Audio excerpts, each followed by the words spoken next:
Good morning, good afternoon, good evening guys. हम हमारे chapter 1 को ही कंटिन्यू कर रहे हैं जो माइक्रो इकोनॉमिक्स का इंट्रोडक्शन है। और हमने कल कवर किए थे, मतलब लास्ट लेक्चर में जो हमने कवर किया था वो था definition of economics, meaning of economic, scarcity और इकोनॉमिक प्रॉब्लम्स। आज हम डिस्कस करेंगे बेटा ये 4 टॉपिक्स। सबसे पहले पॉजिटिव एंड नॉर्मेटिव इकोनॉमिक्स, फिर micro and macro economic, opportunity cost and central problem of economy. हम इन चीज़ों को आज डिस्कस करेंगे। तो आ जाते हैं हम हमारे टॉपिक पे, पॉजिटिव एंड नॉर्मेटिव इकोनॉमिक। ये पूरा चैप्टर थ्योरी है बेटा, तो हम उसी हिसाब से इसे पढ़ेंगे। चलिए, सबसे पहले हम पढ़ेंगे पॉजिटिव इकोनॉमी। पॉजिटिव इकोनॉमी क्या होती है बेटा? It avoids economical value judgement. Value judgements क्या होते हैं बेटा? जब हम किसी चीज़ को जैसे मान के चलिए आपसे कोई पूछेगा कि आप इकोनॉमी में जो इन्फ्लेशन, जिसे हम महंगाई कहते हैं, आप महंगाई को कैसे कंट्रोल करेंगे, तो आप क्या कहेंगे? हम प्रोडक्ट होते हैं उसके प्राइस को कम करेंगे ताकि महंगाई कंट्रोल में आए। तो जो आपने ये सुझाव दिया है, जो सजेशन दिया है बेटा, इस सजेशन को ही कहते हैं वैल्यू जजमेंट। और पॉजिटिव इकोनॉमी में कभी भी वैल्यू जजमेंट पास नहीं किया जाता। पॉजिटिव इकोनॉमी हमेशा डेटा पे चलती है। डेटा पे कैसे चलती है? जैसे आपसे पूछा जाएगा कि आप मान के चलिए अभी अपना 2024 चल रहा है, तो आपसे पूछा जाएगा कि 2024 में आप ये मान के चलिए 2024 नहीं, 2023 लेके चलेंगे अपन, लास्ट ईयर 2023। इसमें आपको बोला जाएगा कि आपके पास राजस्थान, यूपी और आपके पास मान लीजिए एक और स्टेट ले लेते हैं, पंजाब, इनका आपके पास इन्फ्लेशन का डेटा है। तो जब आपके पास इन्फ्लेशन का डेटा होगा तो आप बता पाएंगे कि इन्फ्लेशन घटा था या बढ़ा था। ओके, पर आप इस पे वैल्यू जजमेंट पास नहीं करेंगे कि इन्फ्लेशन को घटाया कैसे जाए या बढ़ाया कैसे जाए, इन्फ्लेशन को कंट्रोल कैसे किया जाए। क्यों? क्योंकि आपके पास कुछ पिछले सालों का डेटा है, उस पे आप बता रहे हैं, उस डेटा का एनालिसिस करके बता रहे हैं कि इस डेटा के अकॉर्डिंग पिछले साल क्या इन्फ्लेशन की रेट क्या रही होगी। आप ये नहीं बता रहे हैं कि फ्यूचर में क्या होगा, 2024 में क्या होगा, ये आप नहीं बता रहे हैं। आप कोई सजेशन नहीं दे रहे हैं, आप सिर्फ पुराने डेटा को एनालिसिस करके ये बता रहे हैं कि उस टाइम पे क्या रहा होगा, इन्फ्लेशन बढ़ा होगा, घटा होगा, ये सारी बातें आप पुराने डेटा पे बता रहे हैं। तो जो पॉजिटिव इकोनॉमी होती है बेटा, वो हमेशा पुराने डेटा पे बेस होती है। या आप एक चीज़ कह सकते हैं कि जो पॉजिटिव इकोनॉमी होती है वो हमेशा डेटा पे बेस होती है। अभी यहाँ समझेंगे, it avoids economic value judgement, जो कि मैंने आपको बताया था वैल्यू जजमेंट क्या होता है। सेकंड पॉइंट देखेंगे, it's all about what was, जो कि क्या था, व्हाट इज़ क्या है, एंड व्हाट विल बी। ये तीनों चीज़ें आप देखेंगे ना बेटा, इन तीनों कंक्लूजन पे आप कब पहुँच पाएंगे? जब आपके पास पहले का दिया हुआ डेटा होगा। अदरवाइज आप इन तीनों कंक्लूजन्स पे नहीं पहुंच पाएंगे। ओके, व्हाट वाज, पहले क्या था, ये चीज़ जानने के लिए आपको पहले वाले डेटा की ज़रूरत पड़ेगी। व्हाट इज़, अभी क्या चल रहा है, तो आपको करंट डेटा की ज़रूरत पड़ेगी।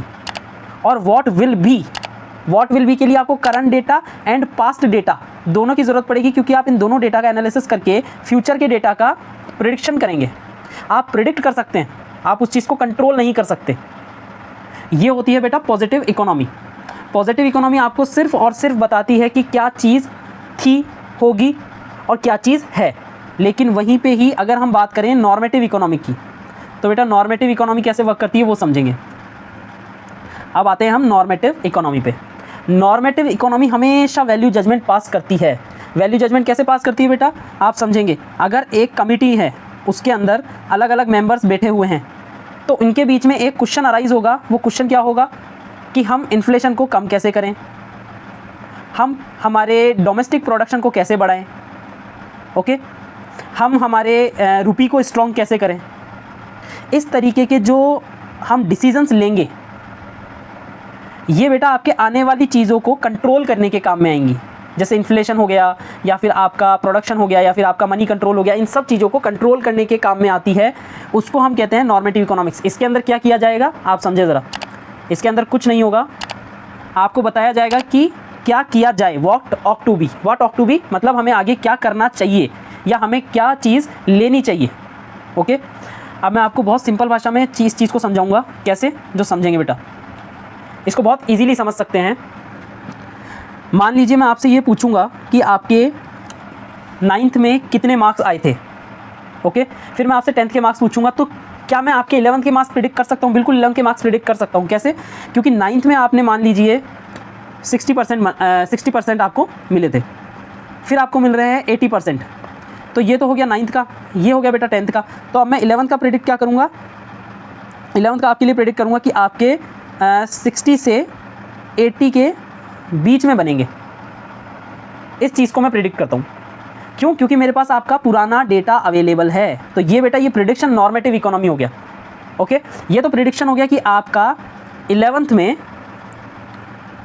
कितना 60 से 80 के बीच में बनेगा। अब समझिए, सबसे पहला एग्जांपल है बेटा ये आपका कि मैंने आपका प्रिडिक्ट किया कि आप 11th में आपका 60 से 80 के बीच में परसेंटेज बनेगा। वहीं अगर हम नॉर्मेटिव इकोनॉमी पे आए तो हम बात करेंगे कि आपके 90 परसेंटाइल किस तरीके से आ सकते हैं। यहाँ पे बात होती है बेटा कैसे आ सकते हैं।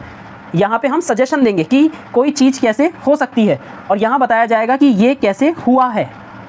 ओके बेटा, तो पॉजिटिव इकोनॉमी में बताया जाता है कि कोई चीज़ कैसे हुई है और नॉर्मेटिव इकोनॉमी में बताया जाएगा कि कोई चीज़ कैसे होगी।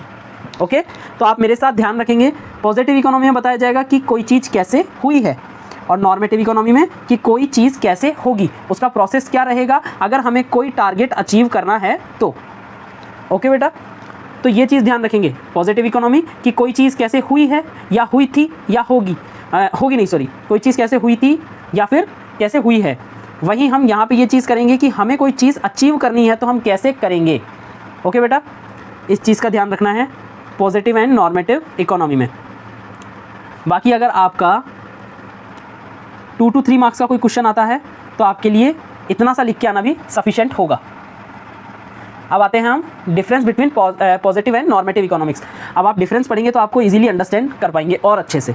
सबसे पहले पढ़ेंगे बेटा मीनिंग, व्हाट इज़ और how the economy problem are actually solve. इसमें क्या बताया गया है कि बेटा कोई इकोनॉमी की अगर प्रॉब्लम थी वो कैसे सॉल्व हुई थी या हुई है। ओके बेटा, पर यहाँ नॉर्मेटिव इकोनॉमी में क्या बताया जाएगा कि कैसे सॉल्व होगी। ओके बेटा, यहाँ पे किस तरीके से सॉल्व करी जाए या किस तरीके से सॉल्व होगी वो बताया गया है। लेकिन वहीं पॉजिटिव इकोनॉमी में क्या बताया है कि कोई चीज़ कैसे सॉल्व हुई थी। ओके, कोई चीज़ कैसे सॉल्व हुई थी और यहाँ बताया कैसे सॉल्व होगी। ओके बेटा, अब वेरिफिकेशन में क्या होगा, वेरिफिकेशन विद एक्चुअल डाटा। आप समझे बेटा, अगर हम बता रहे हैं कि कोई चीज़ कैसे हुई थी तो हमारे पास उसका प्रूव होगा। ओके, हमारे पास उसका प्रूव होगा, लेकिन इसको कैसे वेरीफाई करेंगे, क्योंकि ये चीज़ तो हम चाहते हैं कि हमें ये अचीव करना है, तो इसका तो कोई डेटा है ही नहीं, क्योंकि बेटा डेटा तो तब बनेगा जब हम कोई चीज़ अचीव कर लेंगे। ओके, तो वेरिफिकेशन कैसे होता है, पॉजिटिव का तो हमारे पास एक्चुअल डेटा होता है, लेकिन हमारे पास नॉर्मेटिव का कभी भी कोई एक्चुअल डेटा नहीं होता। ओके गाइज, चलिए नेक्स्ट पॉइंट पे आएंगे, पर्पस। पॉजिटिव इकोनॉमी का पर्पस क्या होता है बेटा, ताकि हम रियल टाइम डिस्क्रिप्शन दे सकें किसी भी इकोनॉमिक एक्टिविटी का। अगर मान लीजिए आप किसी डिपार्टमेंट में वर्क कर रहे हैं, आप ये मान के चलिए आप इनकम टैक्स डिपार्टमेंट में वर्क कर रहे हैं, तो आपसे अगर पूछा जाएगा कि अभी तक जो कि करंट डेट चल रही है, तो करंट डेट तक कितना टैक्स आपने कलेक्ट कर लिया है, तो आप क्या करेंगे बेटा, आप ये तो बताएंगे नहीं कि नहीं हमने शायद इतना कर लिया होगा या शायद इतना हो गया होगा। यहाँ शायद पे बात नहीं चलेगी। क्यों? क्योंकि हमारे पास एक्चुअल डाटा होगा, जो हमने यहाँ बात करी थी सेकंड पॉइंट में वेरिफिकेशन में, कि हमारे पास एक्चुअल डेटा अवेलेबल है। तो हम एक्चुअल डेटा को प्रोसेस करके हम बता देंगे कि हमारा करंट डेट तक कितना टैक्स कलेक्ट हो चुका है। ओके बेटा, तो ये क्या चीज़ बताता है, ये आपको बताएगा रियल टाइम पे इकोनॉमिक एक्टिविटी किस तरीके से परफॉर्म कर रही है। वहीं अगर हम बात करें कि पर्पस हमारे नॉर्मेटिव इकोनॉमी का क्या है, तो it aims to determine the ideals. It means ये होता है कि हम इसके अंदर हमारे पास रियल टाइम डेटा कुछ नहीं होता, हम सिर्फ जो चीज़ चाहते हैं उस पर बात करते हैं कि ये चीज़ हम अचीव कैसे कर पाएंगे। कोई भी चीज़ जो हमें देखनी होती है कि हमें ये अचीव कैसे करना है, उस चीज़ पे बात करी जाएगी। तो जब कोई चीज़ हमने अभी तक अचीव करी ही नहीं है बेटा, तो उस पर हम उस पर प्रेडिक्शन कैसे कर सकते हैं, मतलब हम उसको एक्चुअली में कैसे बता सकते हैं। ओके, उसको सिर्फ अनुमानित रूप से बताया जा सकता है कि अच्छा इतना हो जाएगा। तो कैसे हो जाएगा कि अगर हमें ये करना होगा हमारे टारगेट को अचीव करने के लिए। ओके बेटा, तो इसमें वो चीज़ बताई जाती है। अब बारी आ जाती है बेटा सजेस्टिव। सजेस्टिव में ये हो जाता है कि क्या चीज़ सजेस्टिव नेचर में है। एक बात बताइए, हम यहाँ पे एक्चुअल डेटा के अकॉर्डिंग, पॉजिटिव इकोनॉमी में एक्चुअल डेटा के अकॉर्डिंग अगर हम रियल टाइम डिस्क्रिप्शन दे रहे हैं, तो एक बात बताइए, जो पहले कुछ हो गया है उस पर आप सजेशन आप क्या दे लेंगे? हम फैक्ट पे बात कर रहे हैं बेटा यहाँ पे, तो फैक्ट पे तो हम क्या ही सजेशन दे देंगे। आप एक बात बताइए, हमें बताया गया है कि 1200 करोड़ एज अ टैक्स हमने कलेक्ट किया है, तो एक बात बताइए 1200 करोड़ 1300 तो नहीं बन जाएंगे, ये तो 1200 ही रहेंगे। तो हम कोई सजेशन दे ही नहीं सकते अब, क्योंकि टैक्स तो कलेक्ट हो चुका है। हम सजेशन क्या देंगे कि इस 1200 को 1300 करोड़ में कैसे बदला जाए? ओके, तो सजेशन तो हम दे ही नहीं सकते। लेकिन वहीं नॉर्मेटिव इकोनॉमिक्स पे बात करें तो क्या होगा, हम सजेशन देंगे चीज़ों पे कि कोई भी चीज़ हमें कैसे फ्यूचर के लिए अचीव करनी है। देखिए, it based upon individual opinion, thus it is suggestive in nature. क्योंकि हम एक टेबल पे बैठकर अगर कुछ लोग डिसाइड कर रहे हैं कि उन्हें कोई भी चीज़ कैसे अचीव करनी है, तो ऑब्वियस बात है बेटा, हर इंडिविजुअल का माइंडसेट अलग तरीके से वर्क करता है। ओके, तो हम क्या करेंगे, सबका एक अलग सजेशन निकल के आएगा। कोई क्या सजेस्ट करेगा, कोई क्या सजेस्ट करेगा, कोई क्या सजेस्ट करेगा। कोई भी चीज़ अचीव करने के लिए सबका एक प्लान ऑफ एक्शन बहुत अलग होता है बेटा। किसी का तरीका अलग होता है, किसी का थोड़ा डिफेंसिव तरीका होता है, किसी का एग्रेसिव तरीका होता है, कोई न्यूट्रल रहना ज़्यादा पसंद करता है किसी चीज़ पे। तो सबके सजेशंस अलग होते हैं और नॉर्मेटिव इकोनॉमी हमेशा सजेशंस पे ही वर्क करती है कि हमें फ्यूचर में क्या चाहिए और उसको अचीव कैसे करेंगे। तो कैसे करेंगे पे तो बेटा कैसे सुनते ही आपके दिमाग में आ जानी चाहिए कि सजेशंस चलेंगे। कोई भी चीज़ हम कैसे अचीव करेंगे, सजेशन मिलेगा तभी तो करेंगे। ओके, चलिए अब नेक्स्ट पे आते हैं। Value judgement. मैंने आपको बता ही दिया बेटा वैल्यू जजमेंट क्या होता है। वैल्यू जजमेंट का मतलब होता है कि हम ये चीज़ कैसे कर सकते हैं। ओके बेटा, किसी भी चीज़ को अचीव करने का तरीका वही वैल्यू जजमेंट होता है। तो ऑब्वियसली बात है बेटा, पॉजिटिव इकोनॉमी में तो आप ऑलरेडी कर चुके हैं जो भी आपको करना था, तो इसमें तो कुछ अचीव करने जैसा कुछ है ही नहीं, तो इसमें वैल्यू जजमेंट नहीं होता। लेकिन वही हम नॉर्मेटिव इकोनॉमी में अचीव करने के सजेशन देते हैं। ओके बेटा, ये सजेशंस दिए जाते हैं। तो सजेशन देंगे तो क्या होगा, हम वैल्यू जजमेंट पास करेंगे कि नहीं, अगर 4 लोग बैठे हैं तो बेटा 4 लोग क्या बात करेंगे, नहीं ये काम ऐसे होना चाहिए। फिर दूसरा कोई बोलेगा कि नहीं आप गलत बोल रहे हैं, ये काम इस तरीके से होना चाहिए। तो वैल्यू जजमेंट्स निकलेंगे बेटा। ओके, अब एग्जाम्पल पे आते हैं। एक बेसिक एग्जाम्पल दे रखा है मैंने बेटा इसके अंदर कि प्राइस इन इंडिया राइजिंग, कि जो इंडिया के अंदर जितनी भी जो महंगाई है वो बढ़ रही है। तो हमने कैसे बताया कि महंगाई बढ़ रही है? क्योंकि हमारे पास डेटा अवेलेबल है। ओके, हमारे पास डेटा अवेलेबल है, इस कारण से हम बता पा रहे हैं कि महंगाई बढ़ रही है। आप देखेंगे इसमें ना तो कोई वैल्यू जजमेंट है, यहाँ पे फैक्ट पे बात हो रही है। ओके बेटा, ये सजेस्टिव नहीं है नेचर में, और ये एक्चुअल डेटा पे बात कर रहा है। ओके, और इसमें किसी भी तरह को प्रॉब्लम को कैसे सॉल्व करना है वो बात नहीं बताई जा रही है। लेकिन वहीं अगर हम नॉर्मेटिव इकोनॉमी पे आए तो हम यहाँ बात करेंगे India should take step to control rising. बेटा शुड टेक स्टेप लेने चाहिए। जहाँ पे ये चीज़ आ जाए ना बेटा कि चाहिए, उसका मतलब यही होता है कि आप सजेस्टिव हो रहे हो, आपका नेचर, आप सजेस्टिव नेचर में आ रहे हो कि आप सलाह दे रहे हो कि क्या चीज़ होनी चाहिए। मतलब आप एक वैल्यू जजमेंट पास कर रहे हो, तो वैल्यू जजमेंट इधर पास हो रहा है। ओके बेटा, आपने एक वैल्यू जजमेंट पास किया है, तो देखिए यहाँ पे वैल्यू जजमेंट भी पास हो रहा है। यहाँ पे कोई एक्चुअल डेटा पे बात नहीं हो रही है, यहाँ पे फ्यूचर से रिलेटेड बात हो रही है। ओके बेटा, यहाँ पे आइडियाज़ डिस्कस हो रहे हैं। ओके, आप इसको एक्चुअल डेटा से वेरीफाई कर ही नहीं सकते क्योंकि डेटा तो हमारे पास अवेलेबल है ही नहीं। ओके, और यहाँ पे बात हो रही है कि एक्चुअल प्रॉब्लम सॉल्व कैसे करी जाएगी। ठीक है, एक बार आप और पढ़ेंगे तो आपको समझ में आएगा। बेटा ध्यान रखना, ये थ्योरेटिकल है, आप 1-2 बार पढ़ेंगे तभी आपको समझ में आएगा। अभी के लिए आपको लग रहा होगा कि अच्छा ठीक है हमें समझ आ रहा है, but I am telling you, ये एक बार जब आप पढ़ेंगे नहीं तब तक आपको ये चीज़ समझ में नहीं आएगी। तो एक बार आपको इसको पढ़ना होगा। अब आते हैं हम सेकंड टॉपिक जो हमारा होगा वो होगा माइक्रो एंड मैक्रो इकोनॉमिक्स। ठीक है बेटा, 1 सेकंड के लिए थोड़ा पॉज लेंगे प्लीज़, जब तक आप एक बार नोट्स को गो थ्रू कीजिए। ओके गाइस, तो हम कंटिन्यू करते हैं। आई होप आपने ब्रेक ले लिया होगा। हम स्टार्ट करने वाले हैं बेटा माइक्रो एंड मैक्रो इकोनॉमिक्स। तो जैसा कि आप खुद नाम पढ़ पा रहे हैं कि माइक्रो मीन्स स्मॉल, ओके, और वहीं पे मैक्रो मीन्स बिग। ओके, तो माइक्रो इकोनॉमिक्स और मैक्रो इकोनॉमिक्स के बारे में हम पढ़ेंगे। थोड़ा ब्रीफिंग होएगा बेटा, ज़्यादा डेप्थ में नहीं पढ़ा जाएगा क्योंकि आपके कोर्स में सिर्फ ब्रीफ ही है, ज़्यादा डेप्थ में नहीं है, तो हम ब्रीफिंग में ही पढ़ेंगे। इकोनॉमिक्स के बेटा 2 टाइप्स होते हैं। पहला होता है जो कि होता है माइक्रो इकोनॉमिक्स और दूसरा होता है मैक्रो इकोनॉमिक्स। माइक्रो इकोनॉमिक्स के बारे में पढ़ेंगे बेटा। फाउंडर ऑफ माइक्रो इकोनॉमिक्स कौन है? Adam Smith. ये नाम याद रखना बेटा, Adam Smith, founder of micro economics. B point पे आते हैं, term micro derived from Greek word. बेटा ये ग्रीक वर्ड माइक्रोस से लिया हुआ है। माइक्रोस मतलब होता है बेटा स्मॉल, छोटा। ओके, तो सबसे पहले हमने पढ़ा इसका इनके फाउंडर कौन है, माइक्रो इकोनॉमिक्स का फाउंडर कौन है, एडम स्मिथ। और उसके बाद माइक्रो वर्ड कहाँ से लिया है, ग्रीक वर्ड में से, जिसका मतलब क्या होता है, स्मॉल। सी पॉइंट पढ़ेंगे, it deals with small units of economy and analysis of behaviour and economic action of them. Okay, a particular consumer, example बेटा कोई छोटा एक कंज्यूमर या फिर एक फर्म या फिर एक इंडिविजुअल यूनिट। मतलब इसके अंदर ना बेटा हम किसके बिहेवियर को स्टडी करते हैं, हम एक छोटी यूनिट, इकोनॉमी की एक छोटी यूनिट के बिहेवियर को स्टडी करते हैं। ओके बेटा, जैसे कोई एक कंज्यूमर हो गया या फिर कोई एक यानी एक तरीके की फर्म हो गई या किसी भी तरीके का एक इंडिविजुअल यूनिट। ओके, हम उसको स्टडी करते हैं। ओके, अब आते हैं बेटा डी पॉइंट पे, it is the foundation to understand the functioning of economy, जो कि सही बात है बेटा। आप डायरेक्ट, अच्छा एक बात बताइए, कोई आपको डायरेक्ट पूरे इंडिया का तो इकोनॉमिक लेवल संभालने देगा नहीं। ओके, आपको सबसे पहले छोटे से शुरू करना होगा कि अगर आपको एक मान लीजिए आपको अगर इकोनॉमिक बिहेवियर्स को समझना है तो आप पहले कहाँ से शुरू करेंगे, आप पहले शुरू करेंगे किसी गांव से या किसी छोटी जगह से। वहाँ पे लोगों को समझेंगे, उनके बिहेवियर को नोटिस करेंगे, ह्यूमन टेंडेंसी को समझेंगे कि ह्यूमन का नेचर कैसा होता है। ओके, डिमांड सप्लाई, इन सब चीज़ों को आप देखेंगे, उसी के बाद तो आप बड़े डिसीजन ले पाएंगे। ऐसा तो है नहीं कि सीधे आपको इंडियन इकोनॉमी को संभालने को दे दिया जाए कि नहीं आप संभालिए, पॉसिबल ही नहीं है। तो सबसे पहले ये किस तरीके से काम करता है बेटा, एज ए फाउंडेशन आपके लिए काम करेगा। तो ये आपके 4 पॉइंट्स हैं, ये चारों इंपॉर्टेंट पॉइंट्स हैं बेटा। ये आपके, अगर आपसे पूछा जाए 4 मार्क्स के अंदर कि माइक्रो इकोनॉमिक्स क्या होती है, तो ये आप लिख के आ सकते हैं, आपको फुल मार्क्स मिल जाएंगे। और कोशिश कीजिएगा बेटा पैराग्राफ में नहीं, पॉइंट्स में आप आंसर दें।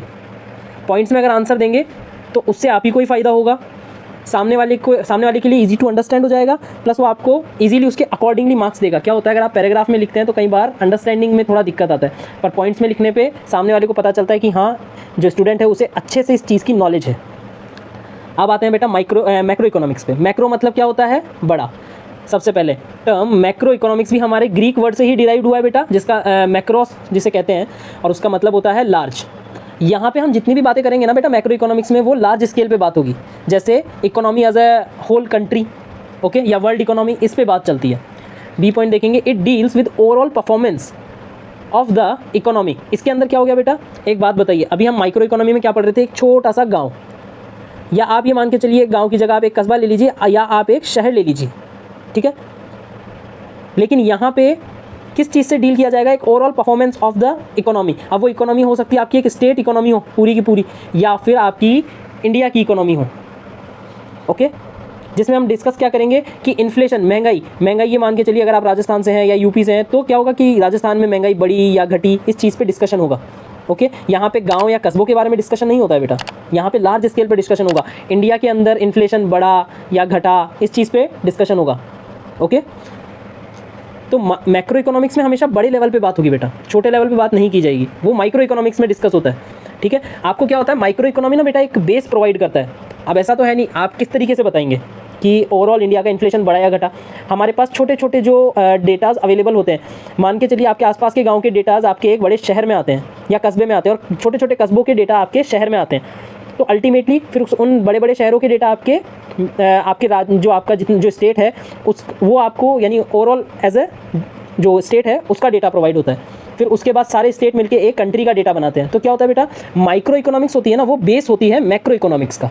ओके, तो क्या होगा, जैसे मान लीजिए आपने माइक्रो इकोनॉमी में देखा कि एक गांव में इन्फ्लेशन इतना है, एक गांव में इतना है, एक गांव में इतना है। अब क्या होगा, मैक्रो इकोनॉमी इन तीनों को लेके और बताएगी कि ओवरऑल इन्फ्लेशन कितना है। ओके, तो ये होता है फ़र्क।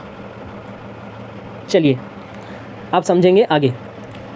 इन्फ्लेशन हो गया, अनएम्प्लॉयमेंट हो गया, पॉवर्टी हो गया, इन सारी चीज़ों के बारे में डिस्कशन होगा, इनकी परफॉर्मेंस के बारे में डिस्कशन होगा कि इन्फ्लेशन बढ़ा घटा, अनएम्प्लॉयमेंट बढ़ा घटा, पॉवर्टी बढ़ी घटी। ओके, नोट पढ़ते हैं, difference between micro and macro economics. ये बेटा आपके जो रेफरेंस बुक है उसके पेज नंबर 1.6 पे है। ओके, ये आप एक बार वन टाइम रीड है, एक बार पढ़ लीजिएगा तो आपको इजीली और ज़्यादा समझ में आ जाएगा। वैसे तो जो मैंने आपको बताया है सिर्फ उतना ही डिफरेंस होता है और कोई डिफरेंस नहीं होगा। बाकी आपको पॉइंट वाइज अगर समझना है तो आप एक बार वो पढ़ सकते हैं, वन टाइम रीड है। ओके, चलिए नेक्स्ट पे आते हैं हम। इंपॉर्टेंट नोट पढ़ेंगे। Both micro economic and macro economics are interdependent, जो कि मैंने आपको पहले ही समझाया। एक बार वापस से एग्जांपल देता हूँ इसी चीज़ का।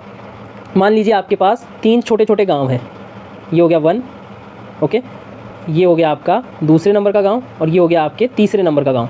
अब इसमें आपने डेटा निकाला, इसमें डेटा निकाला और इसमें डेटा निकाला। अब आपको इन तीनों गाँवों में, इन तीनों गाँव का मिलके एक शहर बनता है या आप ये एक कस्बा बनता है, ओके। अब उस कस्बे के अंदर आपको इन तीनों का डेटा देना है। तो क्या हुआ बेटा, ये इंटरडिपेंडेंट हो गए हैं। अब इन तीनों का डेटा जब मिलेगा तभी तो यहाँ पे आके आपको एक ओवरऑल डेटा प्रोवाइड होगा, ठीक है। इस कस्बे के अंडर में ही तो आते हैं ये तीनों गाँव, तो इस कस्बे का जो ओवरऑल परफॉर्मेंस है वो इन तीनों को मद्देनजर रखते हुए तो बताया जाएगा। तो क्या होता है, ये दोनों के दोनों micro economics and macro economics हमेशा इंटरडिपेंडेंट होगी एक दूसरे पे, ओके। चलिए अब आते हैं बेटा एक और इम्पॉर्टेंट टॉपिक पे जो होता है अपॉर्चुनिटी कॉस्ट, ठीक है। अपॉर्चुनिटी कॉस्ट को मैं आपको पहले एक बार एक चीज़ समझाता हूँ। मान लीजिए एक सेकेंड, अपने नोट्स का एरिया कहाँ है, ये, ओके। तो अपन मान लेते हैं कि इस वक्त आपके पास एक जॉब है, ठीक है, जॉब नंबर 1 जो आप कर रहे हैं, उसमें आपको मिलते हैं अराउंड 30,000 रुपीज़, ओके। अब आपके पास है आपको जॉब नंबर 2 ऑफर हुई है, ठीक है। अब जॉब नंबर 2 में ऐसा है कि आपको मिल रहे हैं 45,000 रुपीज़, ठीक है।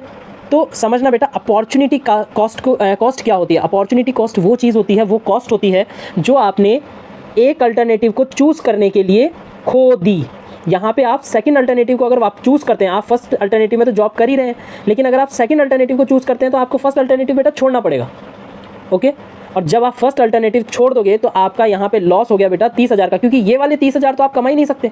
आप मान लीजिए 45,000 कमा रहे हैं, पर वो तो जॉब नंबर सेकंड वाले हैं। क्या जॉब नंबर फर्स्ट वाले आपको 30,000 मिल पा रहे हैं?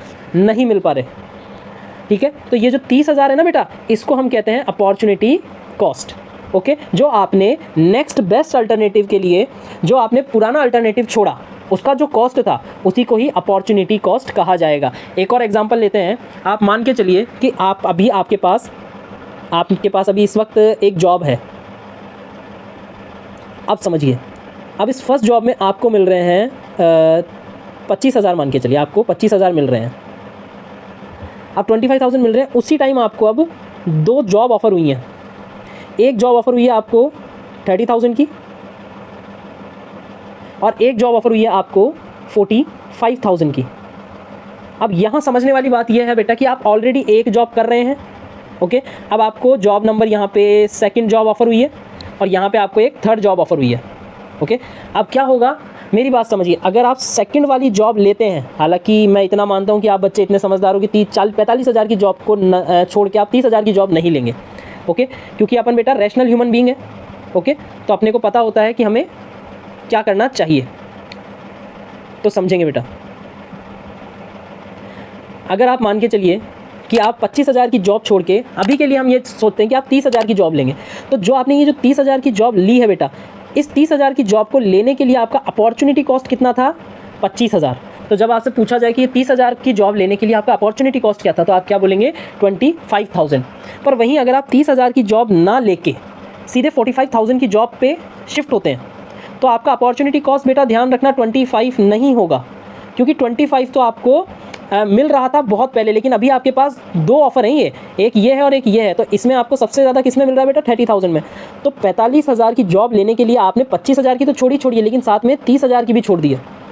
अब एक टाइम पे आप एक ही जॉब कर सकते थे, तो आपने टेक्निकली देखा जाए तो 30,000 की जॉब छोड़ दी 45,000 के लिए, ओके। अगर यहाँ पे आप ये एक बार के लिए ये मान के चलते हैं कि अगर यहाँ पे ये 45,000 की जॉब नहीं होती तो आपका 25,000 अपॉर्चुनिटी कॉस्ट होता अगर आप 30,000 की जॉब लेते। लेकिन अभी हमारे पास 45,000 की जॉब है, तो 45,000 की जॉब लेने के लिए आपने 30,000 की जॉब छोड़ी है।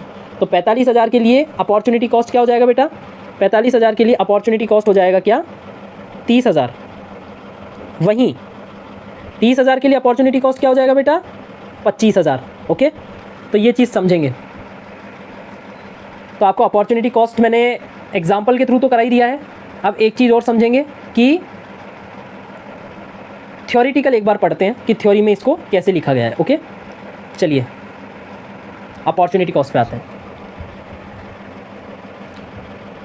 As we know that resources are limited, जो कि हम शुरुआत से यही घसते आ रहे हैं बेटा कि रिसोर्सेज हमारे पास लिमिटेड है, and they have alternative uses, okay. So if we want to produce one product we have to lose the other product. Okay बेटा, मैंने यहाँ पे आपको जॉब का एग्जांपल दिया, ये यहाँ पे एक प्रोडक्ट का एग्जांपल दे रहा है कि आपको एक प्रोडक्ट बनाने के लिए दूसरा खोना पड़ेगा। मैंने आपको कहा था आपको एक जॉब लेने के लिए दूसरी जॉब छोड़नी पड़ेगी। The loss we get because of production, जो बेटा जो लॉस हमने उठाया है एक दूसरी यूनिट को प्रोड्यूस करने के लिए, आप याद कीजिए, हमने 25,000 की जॉब छोड़ी 30,000 की लेने के लिए, तो हमारा लॉस बेटा 25,000 का हुआ था, क्योंकि वो वाले 25,000 तो हम कभी ले ही नहीं पाएंगे। Of that one different commodity that loss is known as opportunity cost. Okay बेटा, उस लॉस को ही अपॉर्चुनिटी कॉस्ट कहा जाएगा। For example we have plastic which is limited, जो कि सही बात है, प्लास्टिक लिमिटेड है बेटा, अनलिमिटेड तो है नहीं। Now we can produce toys और वी कैन प्रोड्यूस चेयर। अब हमारे पास यहाँ पे बेटा दो अल्टरनेटिव हो गए। ओके, दो अल्टरनेटिव हो गए हमारे पास यहाँ पे कि या तो हम क्या बनाएं टॉयज़, या फिर हम बनाएंगे क्या चेयर। ओके, और हमारे पास प्लास्टिक है लिमिटेड।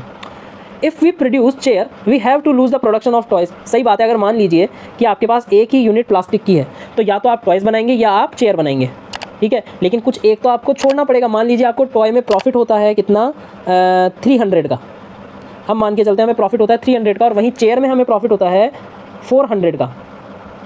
तो हम क्या करेंगे, सबसे पहले तो as a rational human being, एक समझदार आदमी होते हुए हम किस जगह पे जाएंगे, शिफ्ट कहाँ करेंगे, चेयर की तरफ। क्यों? क्योंकि चेयर में हमें प्रॉफिट ज़्यादा है, 300 रुपये यहाँ पर मिल रहा है, पर यहाँ हमें 400 रुपये मिल रहा है। ओके, अब पढ़ते हैं। Okay, if we produce chair, we have to lose production of toy, or if we produce toys, we have to lose some unit of chairs. That loss is known as opportunity cost. अब अगर हम यहाँ पे chair बना रहे हैं तो हमें 400 का प्रॉफिट हो रहा है, पर बेटा टॉयज़ भी तो हाथ से जा रहे हैं, वो 300 का लॉस भी तो है।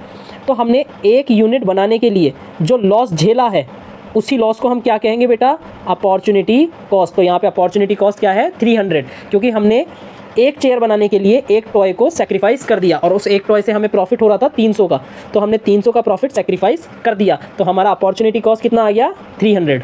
ओके, चलिए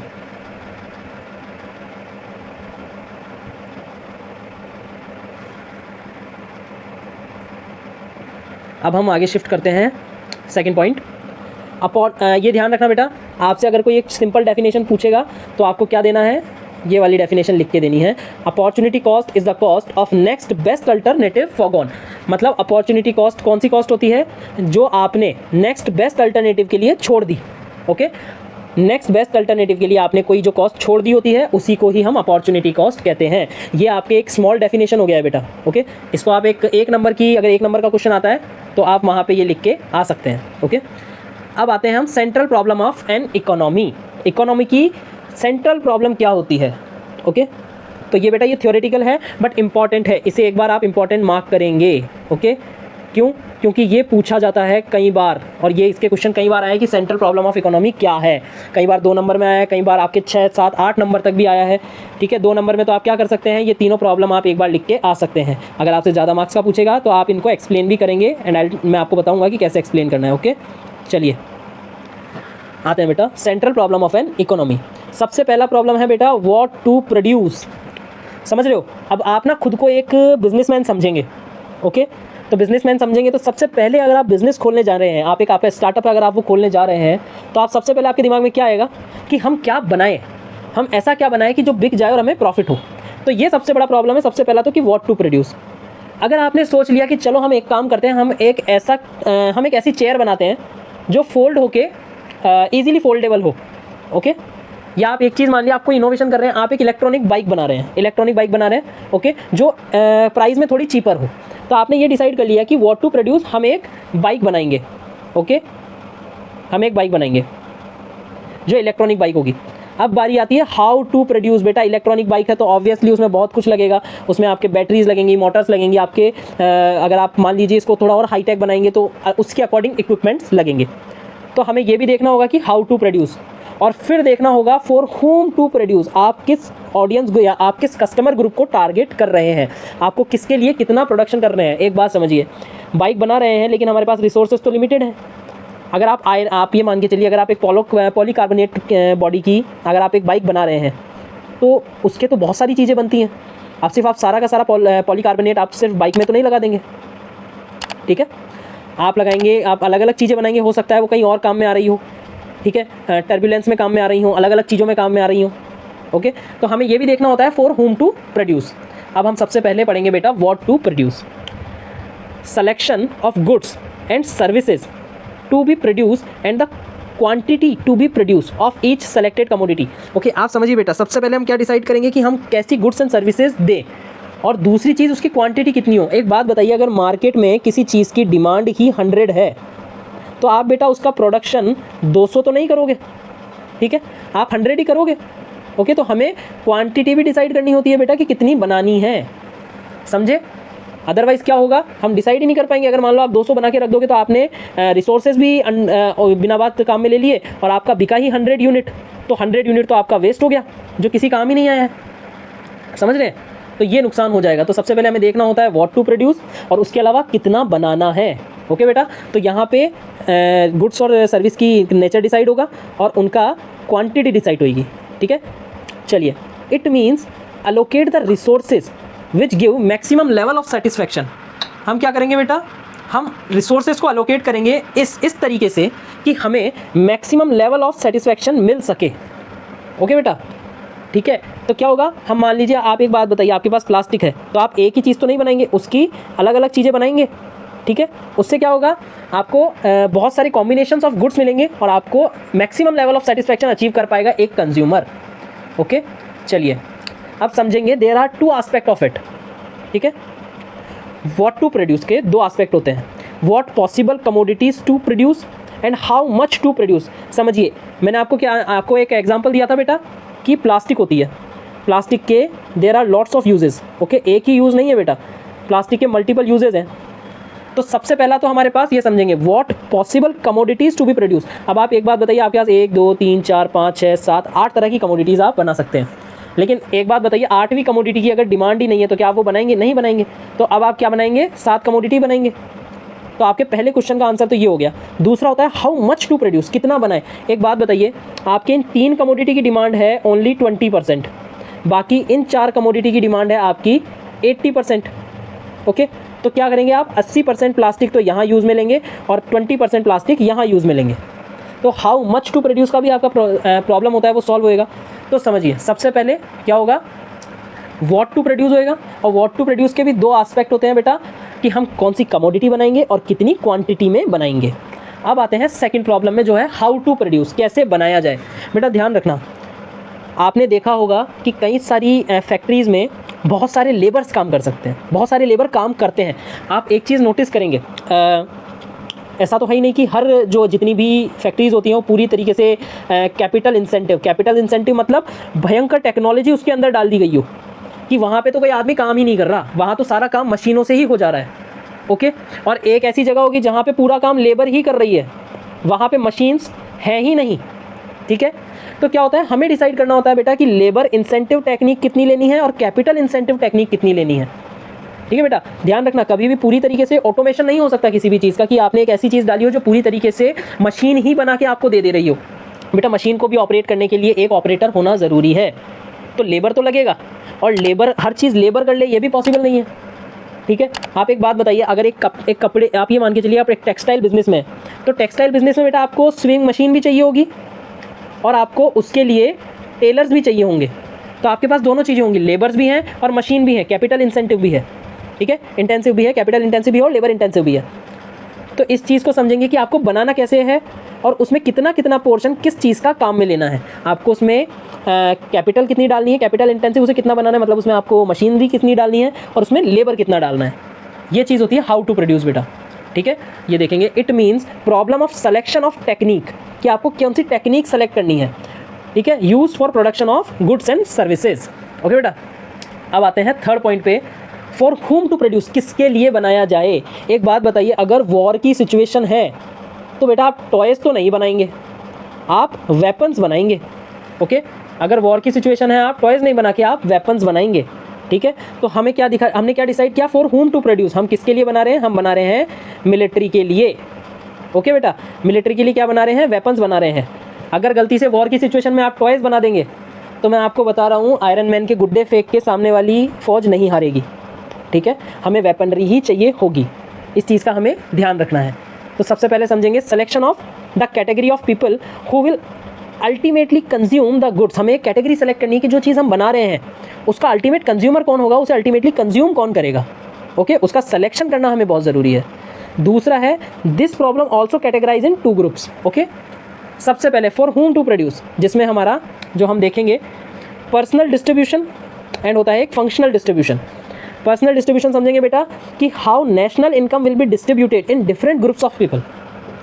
ठीक है, कि जो डिफरेंट ग्रुप्स ऑफ पीपल है उनमें नेशनल इनकम को कैसे डिस्ट्रीब्यूट किया जाए। बेटा डिफरेंट ग्रुप्स ऑफ पीपल का मतलब यहाँ पे ये नहीं है कि मतलब जात पात के हिसाब से बांटा गया हो या कुछ ऐसा हो, ऐसा नहीं होता। डिफरेंट ग्रुप्स ऑफ पीपल का मतलब होता है जैसे किड्स हो गए, जैसे हो गए एज ग्रुप हो गया 25 से 35 का, या फिर आप ये मान के चलिए जो डिफरेंट ग्रुप्स ऑफ पीपल हो गए जो बिजनेस क्लास पीपल हैं, या फिर जो सैलरी क्लास पीपल हैं, या फिर वो लोग हैं जो लेबर हैं, उनके हिसाब से these are the group of peoples. Okay, तो नेशनल इनकम इनके बीच में कैसे बांटी जाएगी कि बिजनेस क्लास पीपल्स को हम किस तरीके की फैसिलिटी प्रोवाइड करेंगे, सर्विस क्लास को क्या देंगे, लेबर क्लास के लिए हम क्या हेल्प कर सकते हैं, या फिर हम अनएम्प्लॉयड लोगों के लिए क्या कर सकते हैं। ठीक है, अगर हम अनएम्प्लॉयड लोगों के लिए एम्प्लॉयमेंट जनरेट कर सकते हैं तो वो नेशनल इनकम में से ही तो निकलेगा बेटा पैसा। ओके, तो हम क्या कर रहे हैं यहाँ पे बेटा, हम यहाँ देख रहे हैं सबसे पहले पर्सनल डिस्ट्रीब्यूशन क्या होता है कि एक ग्रुप ऑफ पीपल के ऊपर हम नेशनल इनकम का कितना % पोर्शन हम दे रहे हैं। वहीं बेटा अगर आते हैं हम किस पे, फंक्शनल डिस्ट्रीब्यूशन पे, तो यहाँ होगा how much share of different factors of production in total national product of the country. जैसे मान लीजिए कि हमारे पास, हम देखो हर कंट्री को पता होता है कि उनके रिसोर्सेज क्या हैं, कितने हैं और किस हिसाब से उन्हें डिवाइड करना है। आप एक बात बताइए, ये हमारा इंडिया है, इंडिया के पास हम प्लास्टिक का ही एग्जांपल लेके चलेंगे। मेरे हिसाब से तुम बोर हो गए होगे यार प्लास्टिक के एग्जांपल से। हम एग्जांपल लेते हैं वुड का एग्जांपल लेते हैं। समझिए, अब एक बात बताइए कि आप क्या सिर्फ उसकी चेयर ही बनाएंगे, है ना, या फिर आप उसको रॉ मटेरियल में ही रहने देंगे क्योंकि आपको पता है बहुत सारी चीज़ें जलाने के भी काम में आती हैं, या फिर आप उसको मान लीजिए टेबल बनाने के काम में लेंगे, या फिर आप उसको इंफ्रास्ट्रक्चर जो हम बिल्डिंग्स बनाते हैं उसके फर्नीचर के अंदर काम में लेंगे। तो ये क्या होता है बेटा, इंडिया के पास वुड्स है ना, वुड है हमारे पास, अवेलेबल है रॉ मटेरियल, पर जो हमारे इकोनॉमिक्स होते हैं वो डिसाइड करते हैं कि किस चीज़ को हम ज़्यादा बनाएंगे, किस चीज़ को कम बनाएंगे। आप एक बात बताइए, अगर रॉ मटेरियल ज़्यादा एक्सपोर्ट हो रहा है तो उससे हमें प्रॉफिट ज़्यादा जनरेट हो रहा है, तो हम मान लीजिए एक 40% पोर्शन हम रॉ मटेरियल का एक्सपोर्ट करेंगे। तो ये हमने डिसाइड किया है किस बेसिस पे, प्रॉफिट के बेसिस पे। ओके, तो ये हमारे दोनों तरीके के हमने यहाँ पे डिस्कस कर लिए हैं कि फंक्शनल डिस्ट्रीब्यूशन क्या होता है और पर्सनल डिस्ट्रीब्यूशन क्या होता है। अब मेरी बात सुनेंगे बच्चों, अभी तक हमने जितना भी पढ़ा है ये पूरा थ्योरेटिकल पोर्शन था। ओके, और हमने इसमें मोस्टली 3 ही चीज़ों को बार बार घसा है। पहली चीज़ क्या है कि हमारे जो रिसोर्सेज हैं वो लिमिटेड हैं, और दूसरी चीज़ क्या है, हमारे जो उन रिसोर्सेज के अल्टरनेटिव यूज़ हैं, अलग अलग यूजेज़ हैं। ठीक है, और उसके बाद हमने एक और चीज़ घसी है कि जो ह्यूमंस हैं उनकी वांट क्या है, अनलिमिटेड है। तो मेरी एक बात समझेंगे, अब जो इसके बाद जो हम बेटा चीज़ डिस्कस करने जाएंगे, ठीक है, वो थोड़ा प्रैक्टिकल होगा और वो सबसे ज़्यादा मार्क्स कवर करेगा आपके इस चैप्टर में से। ठीक है, इस चैप्टर में से वो सबसे ज़्यादा मार्क्स को कवर करेगा। तो अब एक काम करते हैं, मैं आपको बता देता हूँ कि अब हम कौन सा टॉपिक पढ़ेंगे बेटा। नेक्स्ट टॉपिक होगा हमारा प्रोडक्शन पॉसिबिलिटी कर्व या प्रोडक्शन पॉसिबिलिटी फ्रंटियर जिसे हम कहते हैं। ठीक है, तो अभी तक हमने कितना पढ़ लिया वो आपको एक बार बता देता हूँ। मेरे हिसाब से ये आपका लास्ट टॉपिक ही है, इसके बाद आपका कोई भी टॉपिक नहीं होगा। ओके, चलिए एक बार हम ऊपर आ जाते हैं ताकि देख सकें कि कितना अवेलेबल हो गया। ओके, चलिए, हमने डेफिनेशन ऑफ इकोनॉमी कवर कर लिया, meaning of economy, scarcity and economy problem, ये आपका लेक्चर 1 था। लेक्चर 2 में हमने positive and normative economy cover किया, माइक्रो मैक्रो अपॉर्चुनिटी कॉस्ट और central problem of economy cover कर लिया है। ये आपका लेक्चर 2 हो गया है। अब लेक्चर 3 में हम ये कवर करेंगे। होपफुली आपको सब समझ आया होगा। अगर आया है तो प्लीज़ गाइज इस वीडियो को लाइक कीजिए, शेयर कीजिए और सब्सक्राइब कीजिए, और प्लीज़ इसको उस बच्चे को शेयर कीजिए जिसको इकोनॉमिक्स में प्रॉब्लम आ रही है। और हम इन लेक्चर्स को कंटिन्यू रखेंगे ताकि आपका कोर्स जल्दी से जल्दी कवर कर सकें। ओके, चलिए आपको नेक्स्ट लेक्चर में मिलते हैं। तब तक के लिए प्लीज़ कीप स्टडिंग।